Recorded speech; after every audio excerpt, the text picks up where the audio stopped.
Hello students, आपका स्वागत है आपके चैनल इजी वे पर।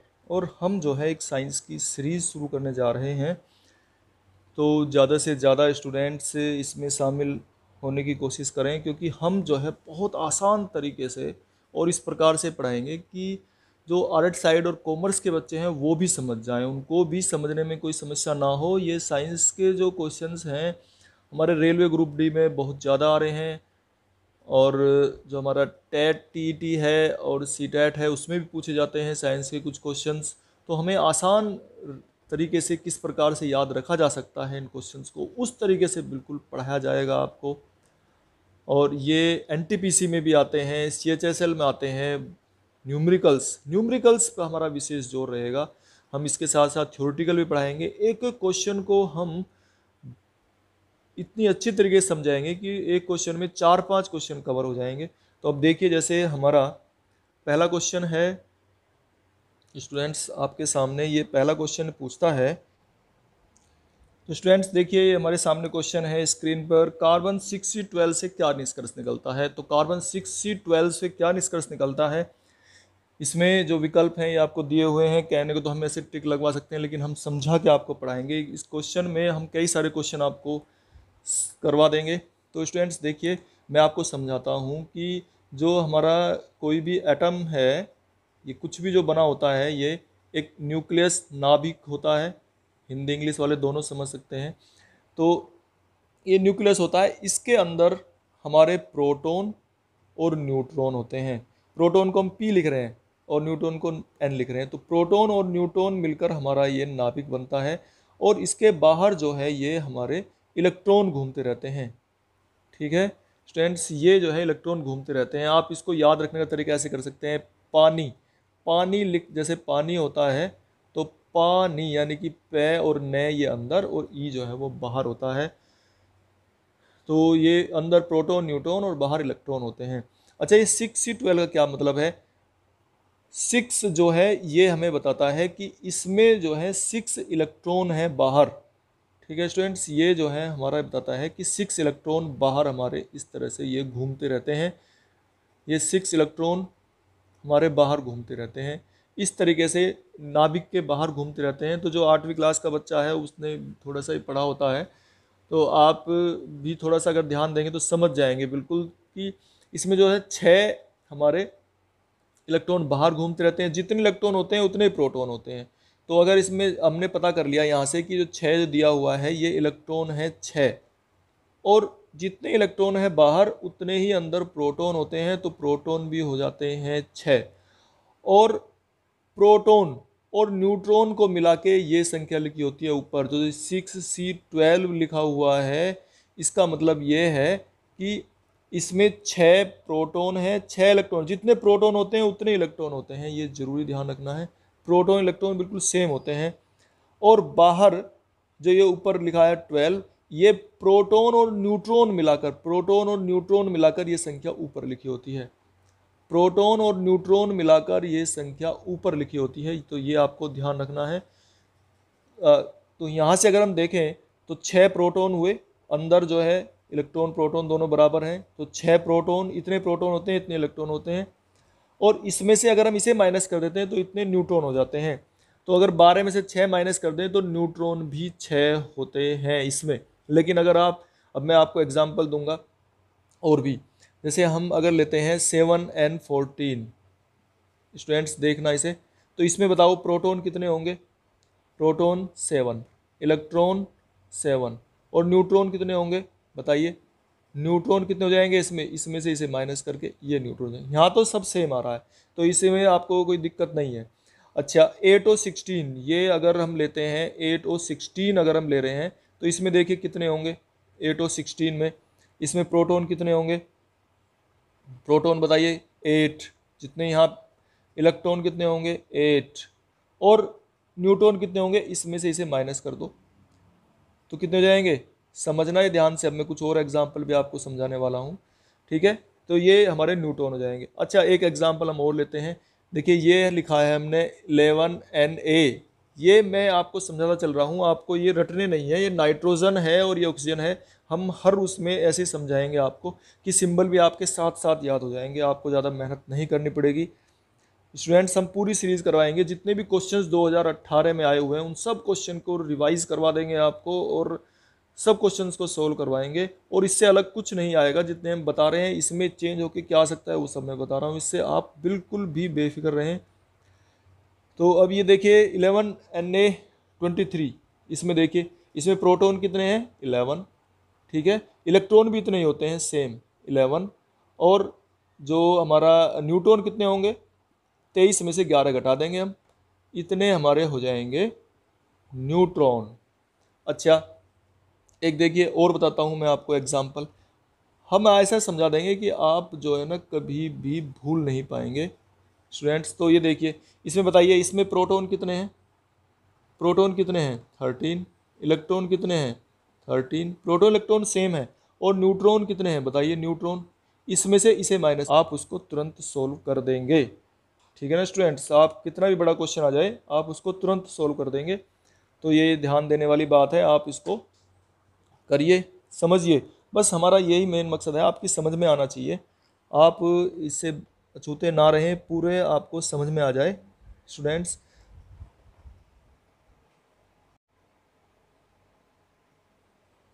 तो स्टूडेंट्स देखिए हमारा पहले क्वेश्चन में जो है तीसरा पार्ट हमारा सही था कि 6 प्रोटॉन और 6 न्यूट्रॉन होंगे।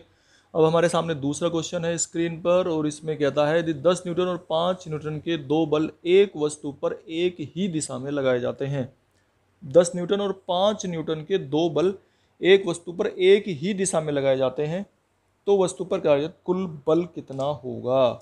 तो कुल बल निकालना है।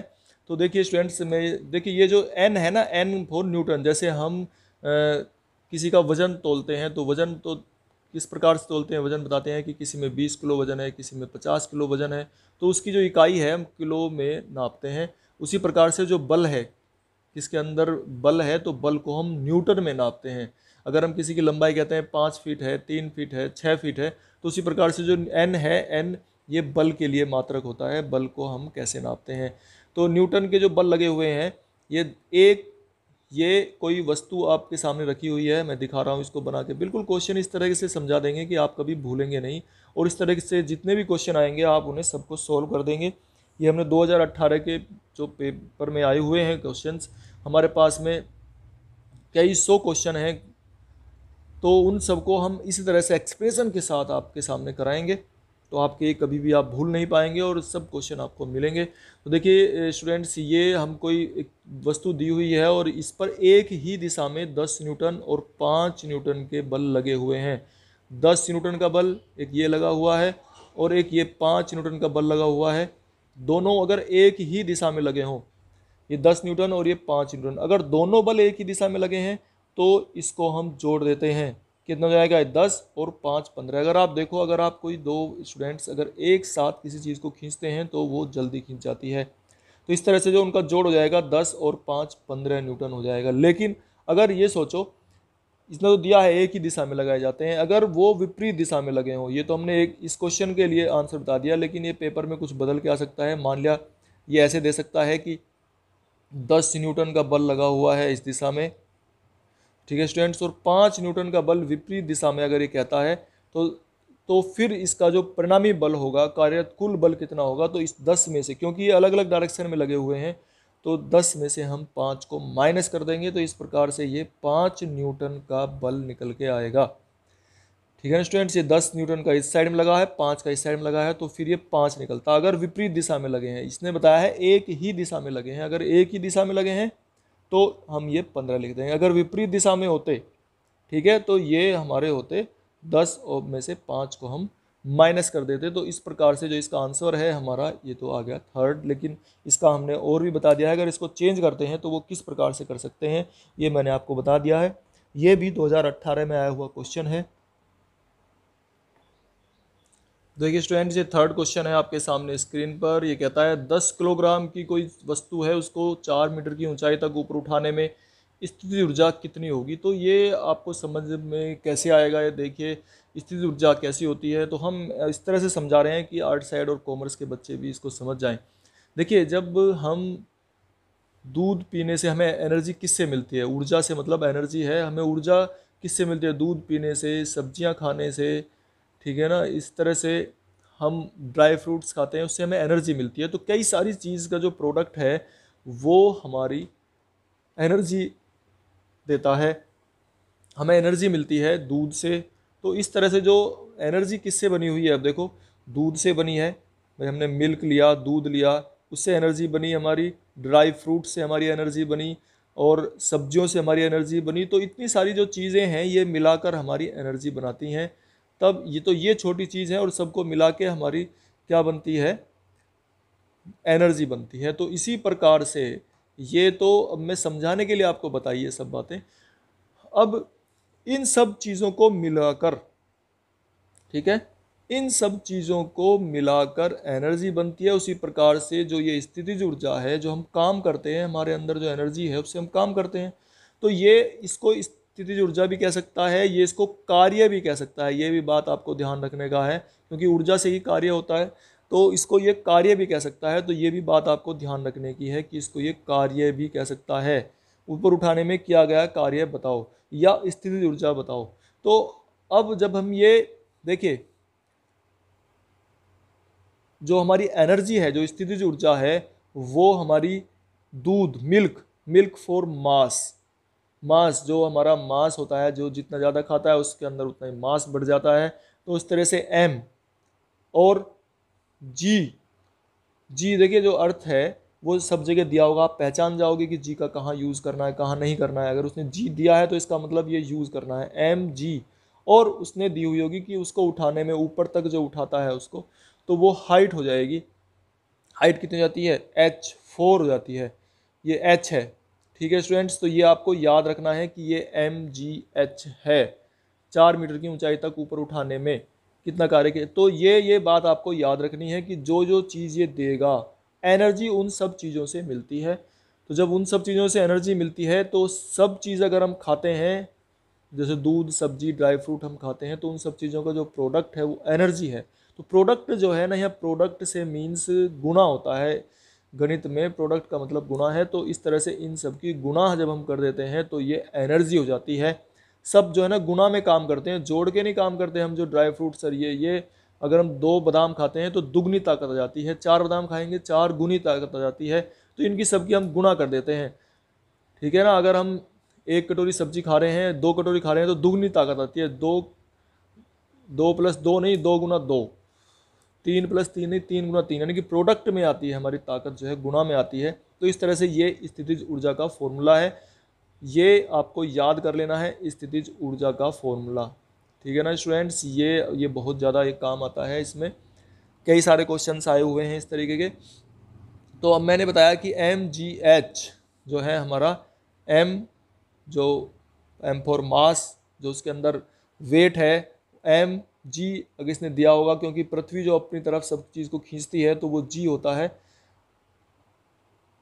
जो पृथ्वी खींचती है अपनी तरफ को, g। और ये h, जितनी हाइट तक कुछ किसी चीज़ को ये उठा रहा है वो उसकी हाइट होती है। तो इस तरह से स्थितिज ऊर्जा जो है हमारी निकलती है m और g और h की प्रोडक्ट से। तो m, g और h की जो प्रोडक्ट जब हम करेंगे तो ये हमारी स्थितिज ऊर्जा बन जाएगी। तो स्थितिज ऊर्जा का फॉर्मूला भी अगर ये पूछता है तो आपको याद होना चाहिए, कई बार पूछा हुआ है ये स्थितिज ऊर्जा का फॉर्मूला। तो स्थितिज ऊर्जा जाती है हमारी mgh। अच्छा, अब अगर ये स्थितिज ऊर्जा निकलवाना चाहता है, या इसको ये कह सकता है ये कार्य बताओ, क्या गया कार्य है, तो ये कार्य भी होता है, जो हमारे अंदर एनर्जी है उससे हम कार्य करते हैं। तो इस प्रकार से स्थितिज ऊर्जा जो है हमारी हो जाती है mgh। अब m कितना है? 10 किलोग्राम है। देखिए यहाँ पर लिखा हुआ है m फॉर मास, मास जो खा पी के मोटा हो गया है वो मास है। तो ये 10 किलोग्राम जो इसका मास हो गया, मास कितना चढ़ गया उसमें? 10 किलो का, और 4 मीटर की ऊंचाई तक लेके जा रहा है। और जी कितना है? जी दिया हुआ है ये 10। और एच जहाँ तक लेके जा रहा है, भाई अगर कोई 2 मीटर लेके जा रहा है तो वो कम काम कर रहा है, 4 मीटर लेके जा रहा है तो ज़्यादा काम कर रहा है, 10 मीटर लेके जा रहा है तो उससे ज़्यादा काम कर रहा है। तो इस तरह से ये हम इसमें 4 की मल्टीप्लाई कर देंगे, और इन सब की मल्टीप्लाई करेंगे तो कितना जाएगा? ये 10 धाम 100 चौक 400। तो ये 400, और इसका जो मात्रक है, मतलब जिसमें नापा जाता है, मात्रक का मतलब है जिसमें नापा जाता है। जैसे हमने भी बताया था पिछले क्वेश्चन में भी कि हम जो भाई किसी का वजन है तो उसे किलोग्राम में नापते हैं, किसी की हाइट है तो मीटर में नापते हैं, सेंटीमीटर में नापते हैं। तो इस तरह से जो कार्य है उसको हम जूल में नापते हैं, और बल को हम न्यूटन में नापते हैं। बल को हमने पिछले क्वेश्चन में बताया, बल को न्यूटन में नापते हैं, एन लिखते हैं उसके लिए, और कार्य को जूल से लिखते हैं, स्थिर ऊर्जा को जूल से लिखते हैं। तो स्टूडेंट्स इस प्रकार से ये 400 जूल आता है निकल के। तो ये हमारा कौन सा पार्ट हो गया, इसका सेकंड पार्ट बिल्कुल सही है।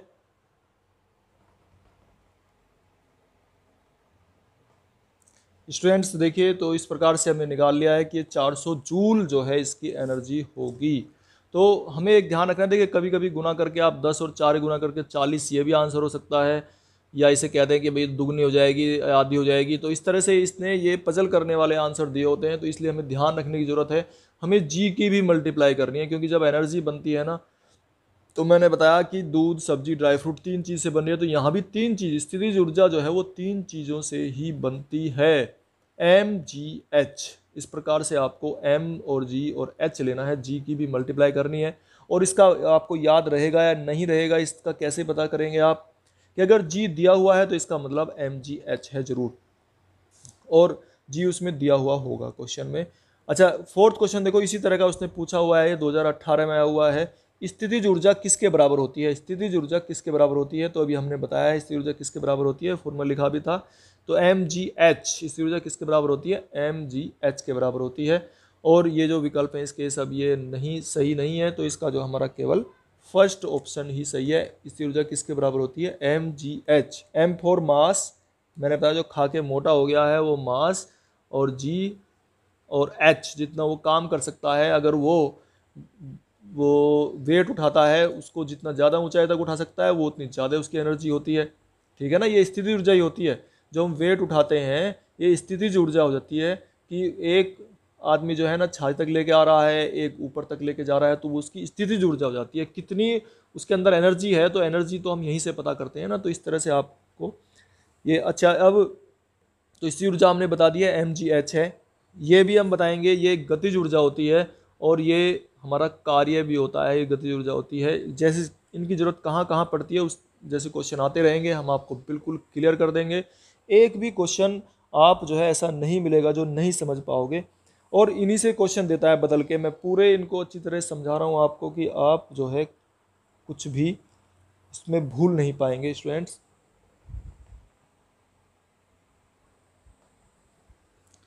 स्टूडेंट्स देखिए, फिफ्थ क्वेश्चन आपके सामने स्क्रीन पर है, और इसमें क्या दिया हुआ है। देखिए, हम हर क्वेश्चन को एक्सप्रेशन के साथ समझाते हैं। एक क्वेश्चन में हम समझो कि 5 क्वेश्चन को शामिल करे हुए हैं। एक क्वेश्चन हमारा 5 क्वेश्चन के बराबर है। तो इसमें से बताया इसने 1 किलोग्राम मिश्र धातु में 32% कॉपर, 40% जिंक और शेष निकिल है। तो मिश्र धातु में कॉपर बताओ। देखिए, एक तो हमने ये इसमें बताया, कॉपर का जो सिंबल है वो Cu होता है, कॉपर का सिंबल, ये भी आपको याद रखना है। कॉपर का जो सिंबल है, देखो एक साथ पढ़ाने में आपको ऐसे याद रह जाएंगे, हम हर क्वेश्चन में इतने सारे बताते एक्सप्लेनेशन करते चलेंगे। कॉपर का सिंबल Cu है, जिंक का सिंबल Zn है, और निकिल का जो सिंबल है, निकिल का जो सिंबल है वो Ni है। तो स्टूडेंट्स इस प्रकार से आप इसको भी याद रख पाएंगे। अब हम बता रहे थे इसमें कि 32% कॉपर है। आप देखिए 1 किलोग्राम, अब जैसे आप बाज़ार में सामान लेने जाते हैं, तो जब वहाँ से कोई चीज़ खरीदते हैं आप, तो देखिए आप जैसे लाते हैं, भाई हमें आधा किलो चीनी दे दो, आधा किलो मतलब 500 ग्राम कहते हैं आप, है ना। और या हमें 250 ग्राम मिर्च दे दो, आप मिर्च लेके आ रहे हैं सब्जी की दुकान से, तो 250 ग्राम, इसका मतलब 1 किलोग्राम में कितने ग्राम होते हैं? 1 किलोग्राम में बताइए, तो 1 किलोग्राम में कितने ग्राम होते हैं? 1000। जब 1 किलो में 1000 ग्राम होते हैं। अब देखिए, अब चलते हैं हम आगे, और प्रतिशत का मतलब 100 होता है।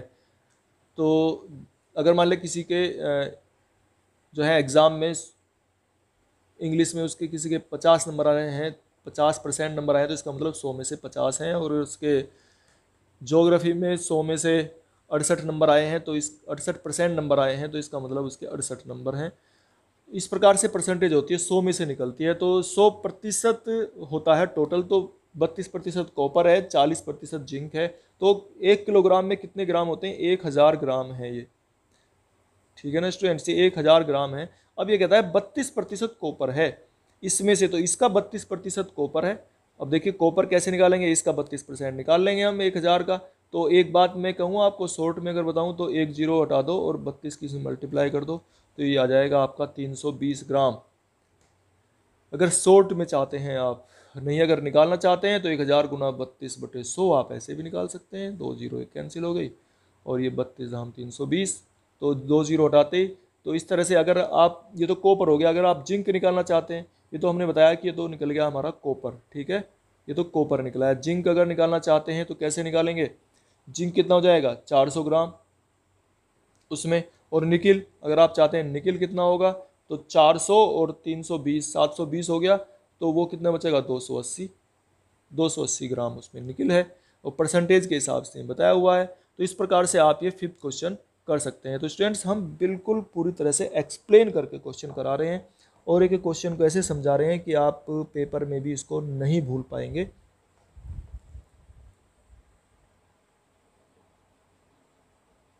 स्टूडेंट्स ये क्वेश्चन आपके सामने स्क्रीन पर हमारा 6th क्वेश्चन है। इसमें पूछता है 240 वोल्ट और 0.6 एम्पियर धारा वाले एक विद्युत बल्ब की शक्ति बताओ। तो देखिए स्टूडेंट्स, ये शक्ति विद्युत बल्ब यानी कि कितनी पावर ले रहा है। जैसे सभी के घर में कनेक्शन है तो ये बिजली चलती है, बिजली जानते हैं आप। आपने स्टूडेंट्स देखा होगा सभी के घर में वो भी होते हैं जो समर्सिबल चलाने के लिए आपके पास में स्टार्टर होते हैं। स्टार्टर पे आपने देखा होगा कुछ तो ऐसे भी हैं जो अपना हाथ से तार को लगा लेते हैं, लेकिन कुछ ऐसे भी हैं जो स्टार्टर रखते हैं। ज़्यादातर के पास में स्टार्टर मिलेगा। तो स्टूडेंट्स उसमें देखना आप, उसमें 2 मीटर लगे होते हैं। एक तो होता है उसमें वोल्ट बताता है, वो वोल्ट मीटर होता है, एक सुई जो उसकी घूमती है वो वोल्ट मीटर बताती है। फिर एक उसमें होता है एम्पियर मीटर, दूसरा एक एम्पियर मीटर भी होता है। 2 मीटर होते हैं, ठीक है ना स्टूडेंट्स, ये 2 मीटर होते हैं, एक एम्पियर मीटर होता है और एक वोल्ट मीटर होता है। वोल्ट को हम यहाँ इस भाषा में वी से लिख रहे हैं और एम्पियर मीट जो हमारी धारा है, धारा को जो नापता है कि कितनी एम्पियर ये ले रहा है, उसको हम आई से लिखते हैं। यहाँ पे ए से लिख रहे हैं इसको, ए वैसे तो आई से लिखते हैं, एम्पियर ये नापने के लिए है, ठीक है ना। ये जैसे हम बता रहे थे कि अगर किसी का वजन है तो उसे हम किलोग्राम में तोलते हैं, 10 किलोग्राम 20 किलोग्राम। बल है तो न्यूटन में हम नापते हैं, ऊर्जा है तो जूल में हमने बताया था कि जूल में नापते हैं। तो इसी तरीके से यहाँ पर हम जो है एम्पियर को, एम जो धारा है उसकी करंट है उसको ए में नापेंगे और वोल्ट जो उसका है उसे वी से कहेंगे। ये नापने का इसका मात्रक है। अच्छा, अब मैंने बताया था कि जो पावर है, इसने पूछा है क्या है पावर, और पावर क्या होती है, प्रोडक्ट होती है, प्रोडक्ट गुना से बनेगी। तो जब ये किस चीज़ के प्रोडक्ट से बनेगी, देखिए ये और वोल्ट और वो जो आपने देखा है आपके स्टार्टर में, ध्यान रखिए मैं आपको इस तरह से पढ़ा रहा हूँ, आप भूलेंगे नहीं इन क्वेश्चंस को। चाहे कोई बच्चा साइंस का है या आर्ट का है या कॉमर्स का है, ये क्वेश्चंस आते हैं रेलवे ग्रुप डी में, एसएससी में, सीएचएसएल में, एनटीपीसी में, जितने भी एग्ज़ाम्स होते हैं इनमें कुछ ना कुछ क्वेश्चन जरूर उठा के रख देते हैं। तो स्टूडेंट्स देखिए ये हमारा, उसमें 2 वो लगे होते हैं मीटर, तो दोनों की प्रोडक्ट, वोल्ट मीटर की और इस करंट की, दोनों की जो प्रोडक्ट होती है वो हमारी एनर्जी होती है। तो इस तरह से हमारी जो एनर्जी, ये शक्ति पूछ रहा है, सॉरी शक्ति, पावर, तो वोल्ट मीटर और एम्पियर मीटर, एम्पियर इसे आई से लिखते हैं हम, ये याद रखिए। वी और आई की जो प्रोडक्ट है वो हमारी होती है पावर, ठीक है ना। आई जो इलेक्ट्रिसिटी है उसके लिए लिखा है इलेक्ट्रिसिटी, बिजली, तो आई लिखते हैं इसको, करंट को आई और वोल्ट मीटर को। तो उसमें जो 2 मीटर हैं दोनों की हम प्रोडक्ट, जो दोनों में रीडिंग है उन दोनों की रीडिंग, वो कितनी बिजली ले रहा है, जो समर्सिबल है हमारा चलने में कितनी बिजली ले रहा है, तो वो वोल्ट और एम्पियर दोनों के प्रोडक्ट से पता लगता है। अगर मान लिया वो वोल्ट मीटर पे आ रहा है हमारा 200 और एम्पियर मान लिया आ रहा है 5, तो इस तरह से 200 और 5 की मल्टीप्लाई कर देंगे तो ये हमारी 1000 वाट बिजली लेता है, ठीक है ना स्टूडेंट्स। तो अब यहाँ पर हम वही चीज़ ये हमारे से पूछ रहा है, वही चीज़ जो मैंने आपको बताई है वही चीज़ ये हमसे पूछता है। उनकी जो हमारे स्टार्टर में जो मीटर लगे होते हैं दोनों के प्रोडक्ट, तो यहाँ भी हम दोनों की प्रोडक्ट क्यों ना कर दें। तो 240 है हमारा वोल्ट और 0.6 हमारा एम्पियर है ये, तो इन दोनों की मल्टीप्लाई करेंगे, ठीक है स्टूडेंट्स। अब मल्टीप्लाई करना आप जानते हैं, ये मैं करके दिखा रहा हूँ आपको। भाई ये अगर मल्टीप्लाई करते हैं तो ये कितना जाएगा, और पॉइंट एक है तो ये यहाँ लग जाएगा, तो इस तरह से 144 वाट आ जाएगा निकल के। और अब ये इस प्रकार से इसका कौन सा विकल्प सही है, ये है। तो स्टूडेंट्स अब ये देखिए कितने आसानी से आपके समझ में आ गया होगा और आप इसको कभी नहीं भूल सकते, ये हमने आपको इस तरह का समझा दिया है। तो स्टूडेंट्स अगर ये क्वेश्चंस आपको सही लगे हों, हमारा तरीका समझ में आया हो और वीडियो अच्छी लगी हो तो इसको अभी लाइक कीजिए, शेयर कीजिए और सब्सक्राइब भी कीजिए, क्योंकि ऐसी बहुत सारी वीडियो हम लगभग 50-100 वीडियो बनाकर डालेंगे, तो ये आपके पास सबसे पहले पहुँचें। आप सब्सक्राइब का बटन दबाइए और बेल आइकन भी प्रेस कर दीजिए ताकि आपके पास ये वीडियो सबसे पहले पहुँच जाएं। तो स्टूडेंट्स आप सभी का धन्यवाद। स्टूडेंट्स हमारे चैनल को सब्सक्राइब कीजिए ताकि आपके पास ये वीडियो सबसे पहले पहुंचते रहें और आप हर वीडियो को समझ सकें टाइम से और आपके एग्ज़ाम